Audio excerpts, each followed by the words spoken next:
close off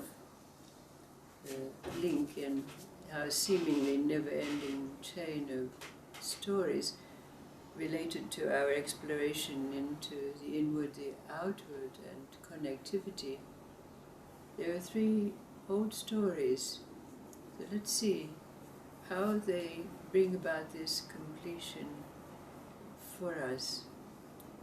The first is that story about the great King Akbar. Now, Akbar liked perfection. He liked everything in place, his corridors, his chambers, and his throne room were always to be impeccable, to make a good impression for any visitors who might come. But King Akbar's pride and joy was his garden. He would go out into his garden and he would see the orderly flower beds that were there, the fountains that were tinkling, the fruit trees that were always well tended and pruned, etc., etc. But one day King Akbar was out walking in his garden when he saw a being lying under one of the trees, and this being was clothed in a saffron robe, which is indicative of a holy man, but his beard, his moustache, and his eyebrows were so shaggy you couldn't see a face behind it. But King Akbar was very angry. What was this being doing lying under this tree? So he roused the seeming holy man and said, "What are you doing here? Get out of this place." But the holy man didn't seem to be at all perturbed by King Akbar's anger, and he just said to King Akbar, "Well, do you mean to say the shade under this tree belongs to you?" King Akbar said, "Your shade belongs to me, the tree belongs to me, the garden belongs to me, the palace belongs to me. In fact, all of India belongs to me." Well, this seeming holy man was really not at all perturbed by this regality and the arrogance there, and he said quietly to King Akbar, "Well, who did it belong to before you?" And King Akbar said, "Well, my father." And the holy man said, "Well, what about before that?" And King Akbar said, "Well, the father of my father." And he said, "Well, who would it belong to when you're no longer here?" And King Akbar said, "Well, my son." And then all of a sudden, King Akbar, being somewhat of a philosophical fellow, he suddenly thought about this, and he lost a great deal of the arrogance that was there in his voice. So he sat down on the grass beside the seeming holy man, and he looked at him quizzically and said, well, tell me, what is it you're trying to tell me here?" And all of a sudden, the timbre of the voice of the holy man changed, and King Akbar recognized his own beloved and trusted advisor, Birbal. And Birbal merely said to him, "Sire, it is my privilege and my duty to point out to you the truths of existence. Yours is too great a mind for possessiveness, pride, and arrogance." And then the second story is about that young man called Zak. Now Zak was a good man, and of course it's up to your own awareness as to what a good man means. But suffice it to say that he was adjudged to be a good man, and this was seen by the heavenly beings. And so it was decided by the heavenly beings that they would send a helper down for Zack. But it being so that these high heavenly beings cannot really take the gross form of humans, it was sent as a dove. But then Zack began to notice that every time something good happened to him, there was a dove. And so at first Zack was very thankful. He would thank the dove for the grace or the blessing that was bestowed on him. But after a while he began to demand things of the dove. You know, I need this or I need that, so he would importune the dove to provide him with what it was that he thought that he needed. And after a while he even began to revere and worship the dove. He even came to the state where he would embroider doves on his shirts and so forth and so on. And then he began to preach abroad that doves were holy beings and could bring blessings to mankind.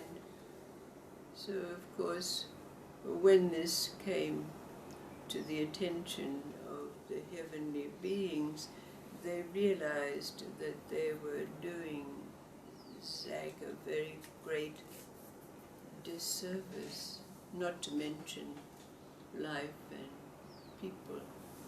So the dove returned to its heavenly dwelling and took its original form.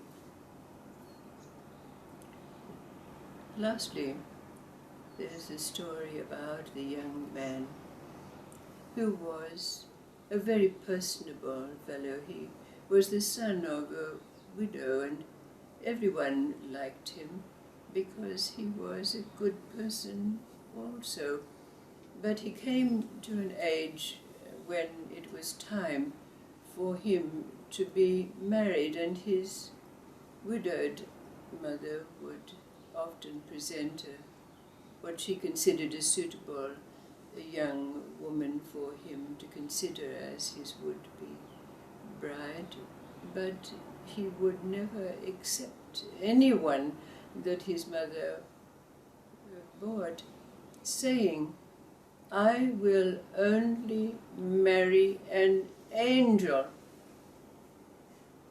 So even when his mother went to the matchmakers and they brought forward some comely young maidens, he refused, saying, "I will only marry an angel." But then one day there was a knock on their front door, and the mother went to open the door, and outside the door was a ravishing being, so beautiful the mother's eyes blinked at the wonderful sight of her beauty and her luminescence. So the mother asked this being, "How can I help you?" And the being said, "I'm here to see Hassan." We'll call him Hassan. So the mother went in and said to Hassan, "Come, come, the most beautiful being is here to see you." But when Hassan came to the door and saw before, in the doorway, this ravishing creature, he knew immediately that this was the angel that he'd been waiting for. So he invited her to enter and stay. And of course she proved to be a gentle and very kind creature. And of course he fell completely and utterly in love with her, to the point where of course he asked her to be his wife. she said to him, "I will marry you on one condition, and you must make an oath." And he agreed, of course, he would have agreed with anything at all. So she said, "I will marry you on the condition that you do not question anything that happens." Now, of course, Hassan readily agreed. So he and his angel, who was called Peri Rock, in other words, angel face, and they were very happy. She was very attentive to his widowed mother, and after some time she gave birth to a beautiful girl child, almost as beautiful as she. But after 3 years, the child fell and cracked her head and died. Peri Rock did not weep and mourn, and her husband was very surprised. She had been an exemplary mother, but holding to his oath, he said nothing about this, and in due course Peri Rock gave birth to a son. But after some while, one evening, when they were by the fire, the child's clothing got caught alight, and the child burned beyond recognition. Again, Peri Rock did not cry or mourn for the death of her son. And although Hassan had his doubts, knowing that she had been an ideal mother, he kept his counsel. And again, after some while, another child was born, this time a son. But it so happened that in his very early years, he fell into a well and drowned. Again, Peri Rock did not weep and mourn.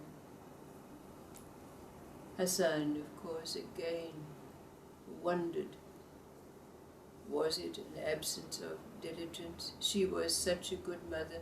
These doubts were in his mind, but he remembered his oath and he kept his quiet. But then the years passed, and the old mother, of course, came to her moment of death, and she died. And of course, after the usual time within the house before the body was taken away, again, Peri Rock did not weep and wail, but to top it off, as the cortege was leaving the house, Peri Rock stood on the threshold of the house and began to laugh. And she laughed and laughed.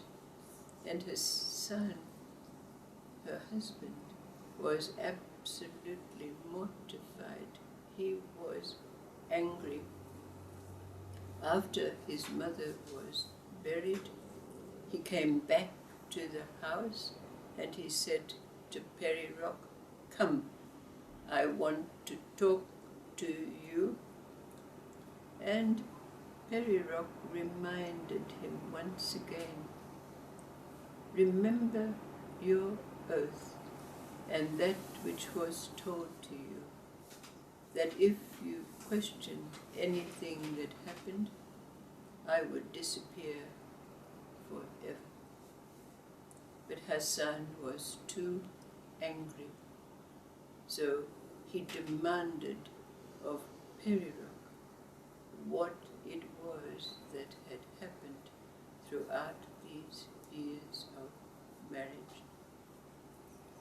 Now, Perirok did explain each of these events to Hassan, but they have no relevance to this story for the moment.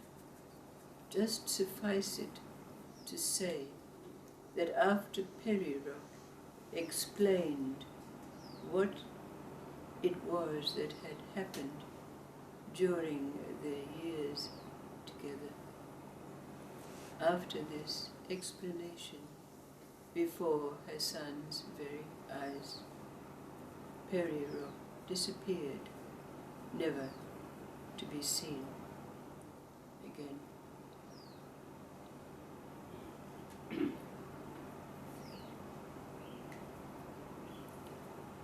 What do these three stories say to us?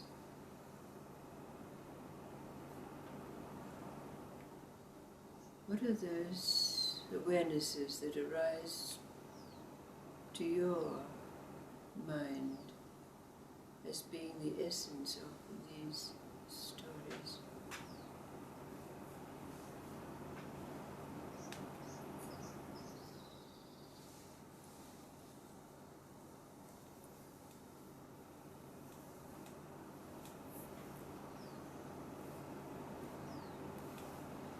What do they tell us as we bring completion to our exploration into the inward, the outward,